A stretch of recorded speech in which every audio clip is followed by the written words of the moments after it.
আর এবার যে খবর আপনাদের জানাবো, আবারও ট্রলি ব্যাগ, শিশুকে এবার বন্দি করে চুরির চেষ্টা। ঘটনাস্থল পূর্ব মেদিনীপুরের নন্দীগ্রামের শিমুলকুণ্ডু। 4 বছরের এক শিশু, তাকে চুরি করার অভিযোগে ধৃত গৃহশিক্ষক।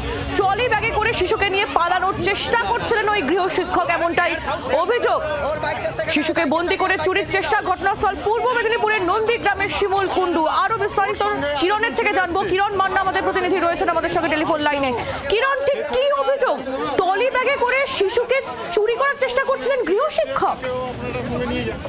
একেবারে পুলিশ যেটা জানাচ্ছে প্রাথমিক তদন্তে, যে এক গৃহশিক্ষক একদম সকাল সকাল তার বাড়িতে হাজির হয় শিমুলকুণ্ডু গ্রামে, তাকে টিউশন পড়াতো। তো সেখানে হাজির হয়ে তার যে যাকে পড়াতো, যে 10 বছরের যে কন্যা সন্তান সেই পরিবারের, তার সে ছিল এবং তার ভাই 4 বছরের, দুজন মিলে ছিল। তার বাবা এবং মা, বাবার চায়ের দোকান এবং মা রুটি ফেরি করতে গ্রামের বিভিন্ন জায়গায় চলে যায়, যথারীতি আজকেও গেছিলেন। ফাঁকা বুঝে তাকে বেঁধে, 10 বছরের নাবালিকাকে বেঁধে ঘরের মধ্যে এই শিশুকে তার মুখে কাপড় গুঁজে একটা ট্রলি ব্যাগে করে বাইকে করে নিয়ে পালিয়ে যায়। এরপর নাবালিকা দেখেছিল তার গৃহশিক্ষককে, যে কারণে তার মা ফিরে আসলে, বাবা ফিরে আসলে, তাদেরকে সবকিছু জানায়। জানানোর পর হইচই পড়ে যায়, পুলিশকে খবর দেওয়া হয়। এবং তারপরে দীর্ঘক্ষণ তল্লাশি চালিয়ে গৃহশিক্ষক সহ 5 জনকে পাকড়াও করা হয়েছে। ধন্যবাদ তোমায়।